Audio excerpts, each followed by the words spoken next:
Hello. Good afternoon on Sunday. My name is Curtis Schaefer. I'm the chair of the Department of Religious Studies at the University of Virginia. I'm also the co-director with my colleague Martine Halverson-Taylor of the Religion, Race, and Democracy Lab, also at the University of Virginia. We promote documentary arts and storytelling from students and faculty about those three things: religion, race, and democracy. So when we saw the Butlers' film, American Heretics, we knew we wanted to play a role in it coming to Charlottesville in some very small way. And we are so proud that we've been able to do so. And for the next 30 minutes or so, we can speak with our wonderful panel. And I'll start by asking some questions of the panelists, and then I'll open it up for questions from all of you. So first, let me introduce the makers of the film, Jeanine and Catherine Butler.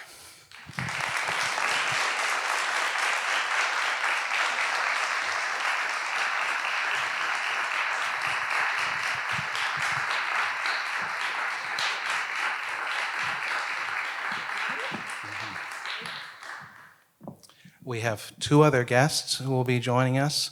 The first is Larycia Hawkins, professor in the Religious Studies Department and the Department of Politics, and a lab partner in our Religion, Race, and Democracy Lab. Here's Larycia.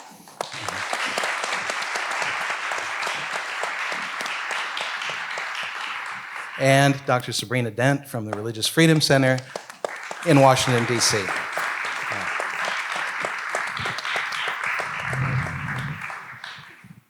So thank you so much. I learned so much.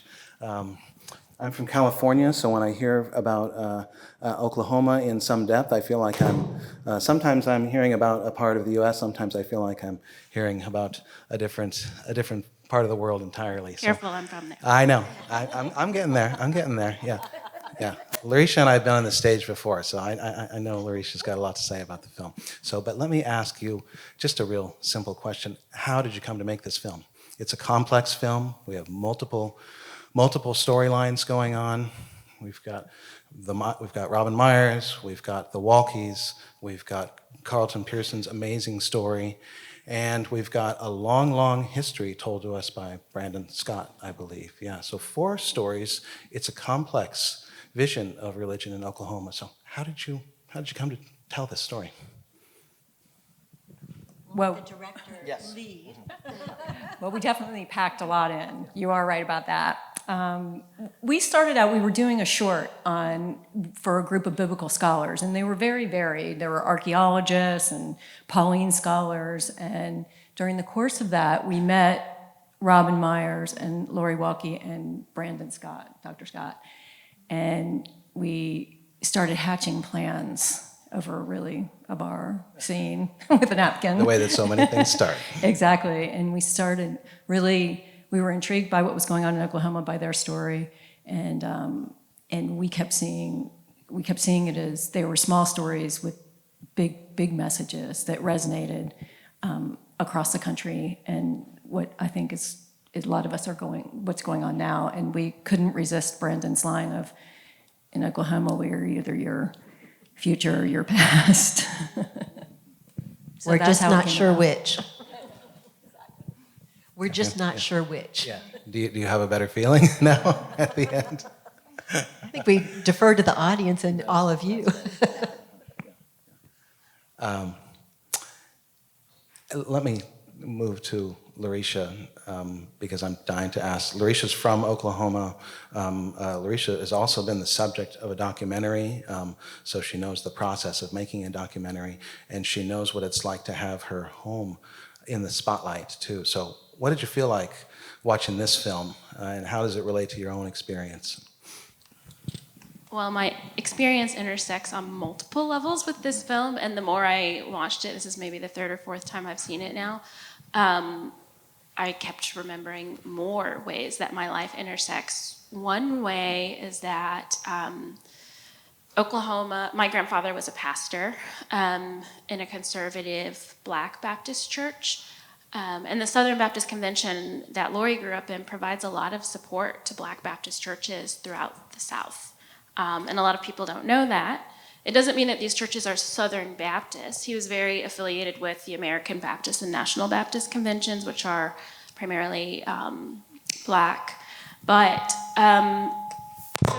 my experience was similar in that regard to Lori's, actually, growing up. And my own narrative flows through hers in some ways, but then I've preached from the pulpit of Mayflower. Well, we don't say that because my granny is still alive and women don't preach. So I've spoken from that pulpit. And it was really right after Philando Castile. And so when I kept asking Robin, like, well, what do you want me to focus on? Like, what do you want me to focus on? And he said, Larycia, you can say anything you want from my pulpit. So Robin and my dad golfed together. And so one day my dad said, Robin, you might know my daughter. And he was like, who's your daughter? And he was like, Larycia Hawkins. She got fired from Wheaton College for wearing a hijab in solidarity with Muslim women. So that's how Robin and I's paths kind of came together in that way. And Bishop Carlton Pearson, I was trying to interview for my own dissertation on the faith-based and community initiatives, but I could never get him to return a call. But what I didn't know is he was going through his own being exiled from his religious community. So that's one of the other ways that I could read myself into this broader narrative, not knowing at the time how much I would be able to relate to Bishop Pearson's experience. So there are a lot of personal kind of intersections there for me in terms of thinking about how the film reads, but also thinking about the future and that it really is a crossroads of the United States in many ways, not just the highways that flow through it. So. Great. I want to get to larger issues because, as you said, these are small stories that tell big stories about the U.S. But I want to stick just a little bit on characters for a moment, if we can, and I'll just call out one moment that got me, and it was when Lori was driving back from her grandmother's house, and you chose to have an instrumental version of Leonard Cohen's Hallelujah, right? Which, of course, if you grew up with that song, it grabs you every second, right? But my question is, I want to hear more about the grandmother. I want to hear more about that generation of people, because part of what's happening here is a generational change. But you get at that a little bit through the grandmother. So tell us more about her. Tell us more about that generation in this film. We really thought her grandmother was very brave because her community is the church and that she grew up with, and she doesn't agree with Lori. And I'm pretty sure, it may no longer be true, but I'm pretty sure that they had never seen Lori preach before, her family members. But her grandmother did choose to stand up in solidarity with her to talk to us, and we really respected that. And Lori and Colin they both, grew up in families that were very conservative, and they broke from them, but they've managed to keep a dialogue going. And I don't know if it's as simple as they agree to disagree, but they're still family. And it's a testament to Lori and Colin that they did choose to stay, because it was, they had opportunities, obviously, not to. Yeah. I would also say that Novella, Lori's grandmother, I think she said it all when she said, "Who am I to judge?" I asked her afterwards when we had a few moments together, and she said, after her husband died, she wound up working for social services in the county there. And she was exposed to so many more people struggling and suffering. They're people that she would never have met outside of her own community or church community. And, her world opened up as well. And she felt very, very strongly about that. And in fact, at the local beauty parlor, where the ladies from church are kind of going back and forth about the gossip of the day, I think she generally was, really kicking a little, kicking it up a bit. She was not, and so it was such a poignant moment. And I will say, like Jeanine, incredibly brave. I mean, Novella did not come to the Oklahoma premieres, and Lori's mother and father did, and I think it was the first time they had seen her also preaching from the pulpit, and also even at the Capitol. And, just really just loving, brave people, that we want to stand by our daughter, but we may not agree. And so this film is the ability to make that conversation open. We hoped, and that was, I think, Novella's hope as well. There's a certain brilliance in the way that she expressed her connection, right? Who am I to judge? Right? That's a common starting point. Huh? And I thought that's what, to me, that was a kind of preface to the latter part of the film when you give us such a rich example of the creation of common ground in Oklahoma.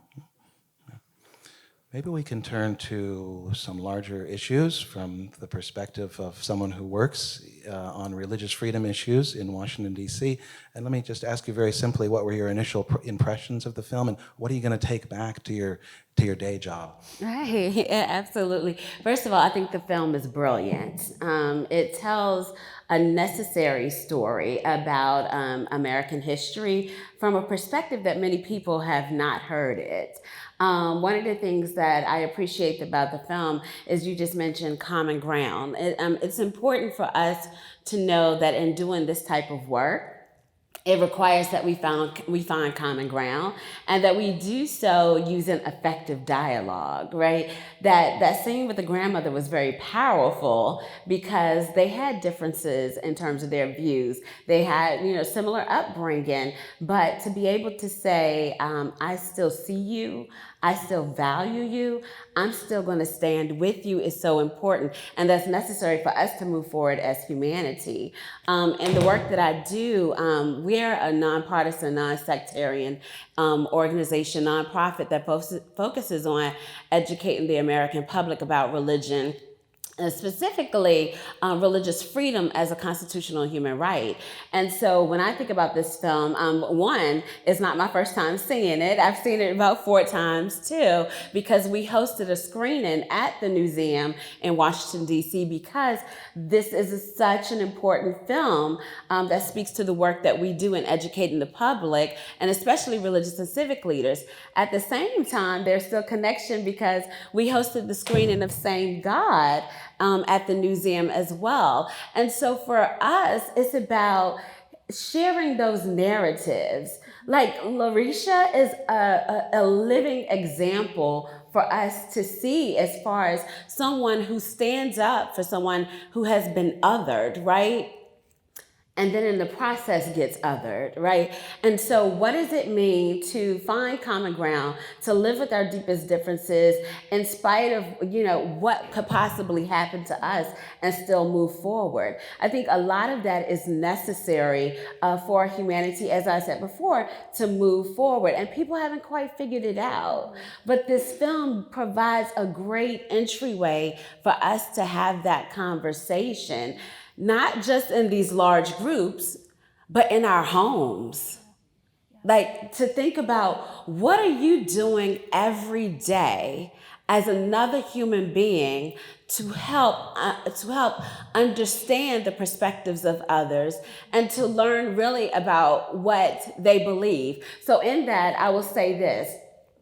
In the work that we do, we focus a lot on religious literacy, right? So this film gave a great example of how people might say, well, I'm a Christian. Okay, let's unpack that. What does that mean? Because that's different for different people. So in the work that we do, my colleague Ben Marcus focuses on what is called the 3 B's framework, looking at behavior, belief, and belonging.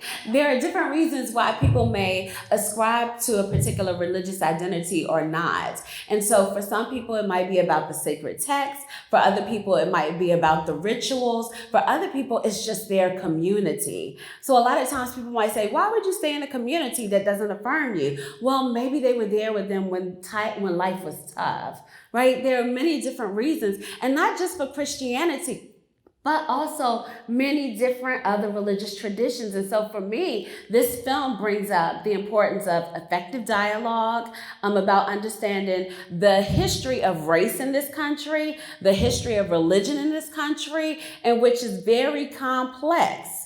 But we have to talk about it, and also looking at religious identity. Just so there's so much that we can use, and actually we're using this film in our course that we offer on African Americans and religious freedom. Again, another perspective in which people do not look at religious freedom in this country. And can I add one thing, Curtis? Of course, go go ahead. ahead. There was a point in the film, just to Sabrina's point, beautiful points, multiple points, that when Laurie's driving away in the truck, she says, she's able to say, and I think this is really important when you're talking about the ability of this film to create common ground, because Laurie says, if my grandmother didn't love me, she wouldn't ask me whether I was saved or not. And this is her recognition that while she disavows the faith of her past, the variant of Christianity of her past, she still cognizes the beauty of that conversion question and the way that her grandmother shapes the question. She doesn't condemn it, she embraces it. And says, this is my grandmother's way of loving me. And what the film does beautifully is it's what social scientists call both bridging social capital and bonding. You can further identify with your group. I mean, a conservative Christian might watch this film and go, well, this is precisely why I'm not one of those wishy-washy liberal Christians, because that's what some of them will say. Right? Because everyone's included. And for some people, Christianity is about the exclusive part. And that's part and parcel of their belief formation, their identity formation, as you pointed to. What's beautiful about this film is it allows people to read themselves in and not read other people out necessarily. And this is the kind of work that in some ways only art can do in the time that we're in. And so I'm thankful for this film on multiple levels, pedagogically, personally, but then also in a broader sense. I think it is doing the work of peace that we need, and giving that example of people choosing to continue to live in a space and a place generationally. Because the thing I will say about Mayflower, to this question about it only being a generational divide, Mayflower is like mostly an old church. Yeah. This isn't an old people, young people issue. Mayflower is very graying. Many of the liberal Protestant churches are.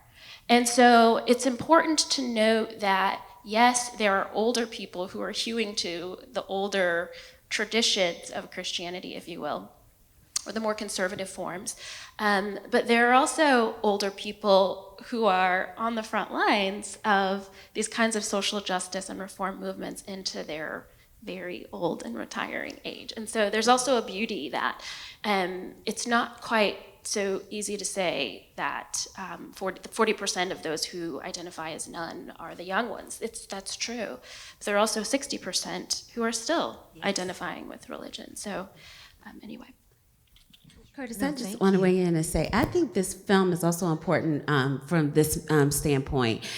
This summer, the Public Religion Research Institute did a new survey about the state of American values. And so in their survey, they asked the question, how many people believed that, but based on their religious beliefs, they were allowed to discriminate against certain groups. When it came to gay, and I might be off by a percentage, when it came to the gay population, based on their religious beliefs, 29% of the people said they could discriminate against gay people. 30% said that they could discriminate against transgender people. I believe it was 24% said that they could discriminate against people that identified as Jewish. And there, it was either Jewish or Muslim, that number, and then it was like 19%. 15% said they believed, based on their religious beliefs, that they could discriminate against African American people. So this film, it helps. Like, again, the conversation is so important, because when that type of data is coming out, it's a little scary as to where we are right now in the United States and what is happening in our so-called democracy. And so we have to have these conversations. If you want to go back to the film, also, one of the reasons why I celebrate the work of the film is because I come from the tradition that Carlton Pearson was a part of. And so although my journey to being who I am as a person spiritually evolved happened long before him, I celebrated the fact that he took this courageous moment to stand with people and then acknowledge that he was sorry. He said, I'm sorry that I'm creating pain for these people, but at the same time, he still had to affirm his beliefs and where he is. So again, it goes back to the fact that, we have to really have a deep understanding for religious identity in this country, for the foundations of religious freedom and the complexities of it. Because keep in mind, the founding framers of the Constitution were fighting for religious freedom, but not necessarily human freedom. So there's a conversation that we have to have there too. But it just points to there's a lot of work that has to happen, but all of which humanity was recognized in this film. And it was done in such a compassionate way. And I celebrate you all for that. We had a great team. We had a great team. And I will say, and Jeanine and I, right from the get-go, and we've talked about this with you as well, that right at the beginning of the editorial brainstorming, we're like, whatever we do, we are going to make sure everybody is respected. Their faith is respected, the importance of faith to themselves personally and their communities, and how do we create a larger kind of context historically and invite people in and say, these are the many facets to this, and how can we create a story through the narrative journeys of characters who were very compelling and very brave. So I think at this point we'll move to all of you, and I'll open it up for questions for the director, the co-producer, or our panelists. Yes? I would like to ask about film distribution. It's such an important film. How do we tell other people they can see it? thank you very much for that important question. Well, we're actually, we have had a limited theatrical release that is wrapping up in November, but if you go to our website, American Heretics, thefilm.com, we are now organizing local community and church screenings, and people can, there's an email contact on there that you can reach out to us on, and we will get back to you. And we're hoping, it's in front of Netflix and Amazon and all the streaming platforms right now, which, given their schedules, if, once it gets selected, it won't be till next spring or early summer for streaming. But in the meantime, if you're interested in bringing it to your community, please go to our website and reach out to us. We will make it happen for you. Yes. So just for sort of background context, my mother's an Episcopal priest, and that's sort of the context I grew up in. So much religious discourse in this country, I feel like, focuses on Roman Catholics versus evangelicals, and there's not much discourse on the in-between, all of the mainline churches. So where do you see the role of sort of mainline Protestants, Lutherans, Episcopalians, Presbyterians? Where do you see their role in this broader conversation about religion and politics and taking back, quote unquote, taking back religion from the Christian right? I think we'd like to defer to our two experts here. We're the storytellers. So this is an interesting question. I teach in religious studies and politics, and UCC is a mainline church. So the two churches featured in the film are both mainline churches. As both Carlton Pearson and Robin Myers pointed to, while church membership is declining, right? If you look at other data, people remain quite spiritual, and so it's not evident that there's a lack of interest in spirituality in this country by young people, right? So that is where we see the greatest, quote, losses in terms of church membership, as I mentioned, church of any sort, right? So I mean, mosque membership, synagogue, it's attendance and or membership, depending on what survey, different metrics, right? But what the metrics do point out is there is not a lack of interest in either spirituality and or interfaith, multi-faith kinds of movements and efforts. And the Religious Studies department is one of the most popular departments at University of Virginia in terms of courses taken for electives, et cetera. Now we do happen to be in the buckle of, not the buckle, we're in the Bible Belt, right? Oklahoma's pretty much the buckle.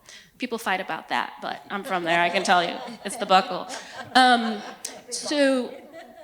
But it is true, as someone who studies evangelicals, the Black church, which is not necessarily evangelical, also it's hard to place, right? But you have Pentecostals, who are not evangelicals, by the way. Pentecostals and evangelicals are not the same, nor are fundamentalists the same. That's a whole different conversation, right?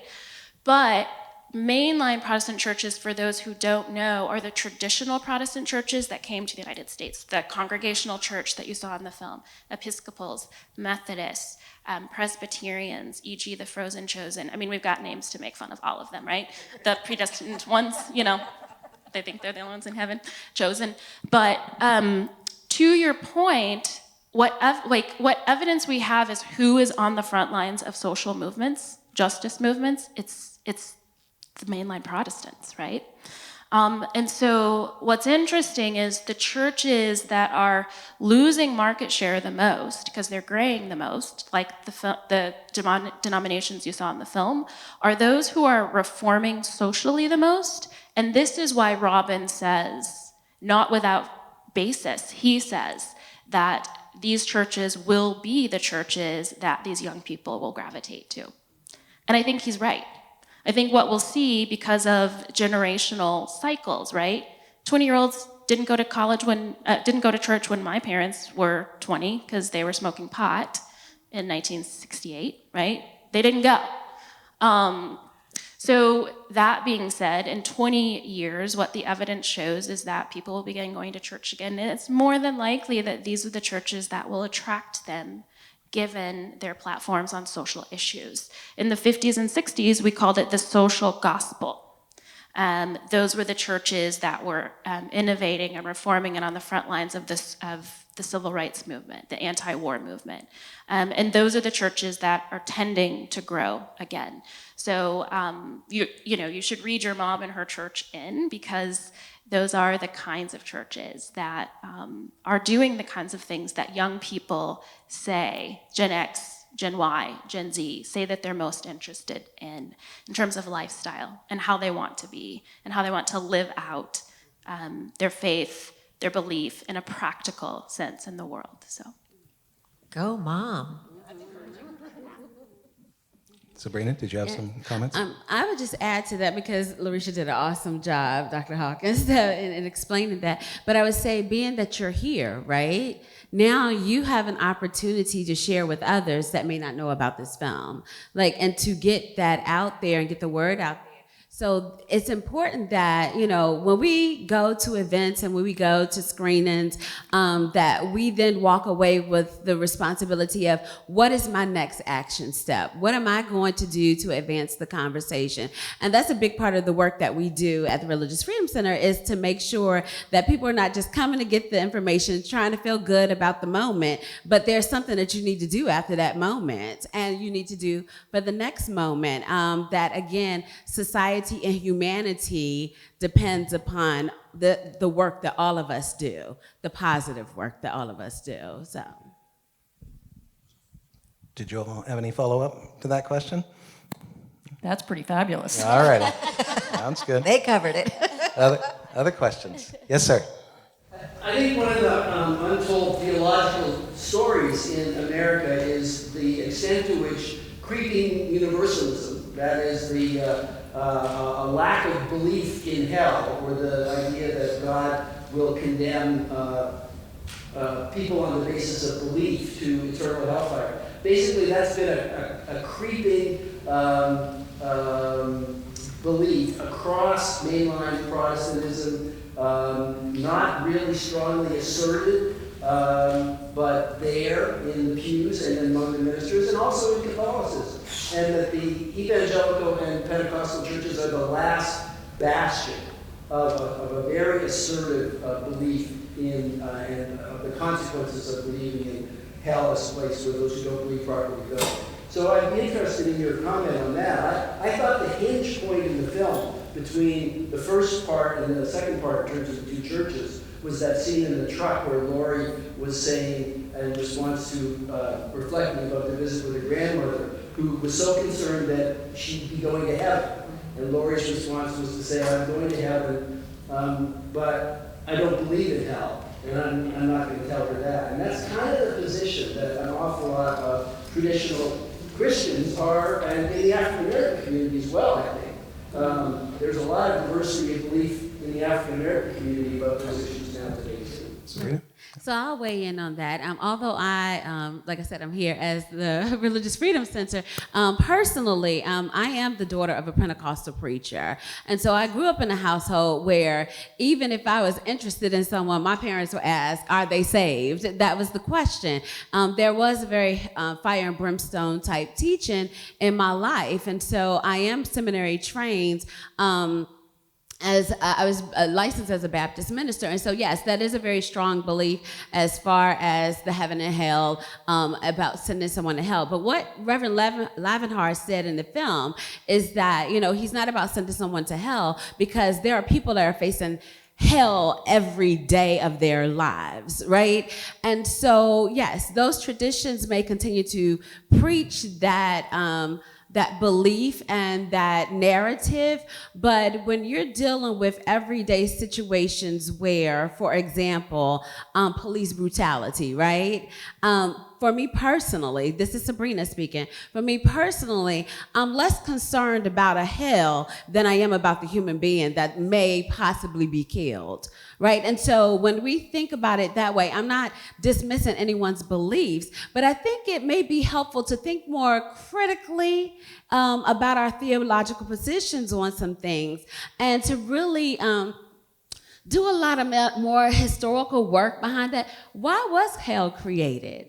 Wow, in terms of the idea of it. So there are some things that people need to reflect on. And yes, those traditions will still speak that. Personally, I'll share this about my narrative. I remember when I was a part of even the Baptist church, one of the things that I worked with the children's church, and I had the responsibility of, during children's church, if a child wanted to give their life to God, that, you know, I was supposed to go talk to them in the back, and there was this whole cube is, if you do this one thing, if you do that, then you could go to hell if you don't profess Jesus, and da-da-da-da. And that didn't work for me because at that time I was also a parent, and I said I don't want anyone telling my child what their future holds based on this idea. So yes, there are traditions that that heavily lean on that. Even today, in the not the Baptist church, but in the Pentecostal church, that is true. But I can't say it enough. What Reverend Levenhart said is so real. There are people that are dealing with immigration issues. There are people that are trying to figure out how they're going to feed their family next week. And so for me personally, I think that people need to think about what are we doing to help the person now? That then may eventually get them to a position of they'll feel some type of connection where spiritually they'll believe something else. But yeah, that is very strong in those traditions. And those may never change. And that's okay for them to have that belief. But for me personally, I have to value the human being and humanity that's in front of me. Just quickly, on a theological level, in many evangelical and or Catholic churches, there has been a revision in how people talk about hell, even if they believe in it. As in thinking about Christianity from the perspective of, as opposed to hell being something you're saved from. Jesus saves you from hell. Jesus saves you to good works. So salvation as being from something, as toward others, toward good works. So. I mean, and there are, the challenge with that also is that there are many people in congregations around the world that live in fear because of that type of theological belief. I'm going to do good for humanity because I don't want to burn in hell eternally, right? Whereas, why not just do good because it's the right thing to do? And I mean a de-emphasis on the hell narrative at all. And that's a way that people have done that. Maybe it's subtle, maybe it's still part of the same stream that you see, but I don't think it's as axiomatic as it might appear, maybe in certain denominations. But within evangelicalism, there's a de-emphasization, a sophistication, if you will, about how people talk about and deal with, even if they retain that belief, that kind of Platonic, dualism of heaven, hell. So. Sabrina and Larycia, thank you so much for talking with us today. And please join me in thanking again Jeanine and Catherine for bringing us such a lovely and important film. Thank you for coming out.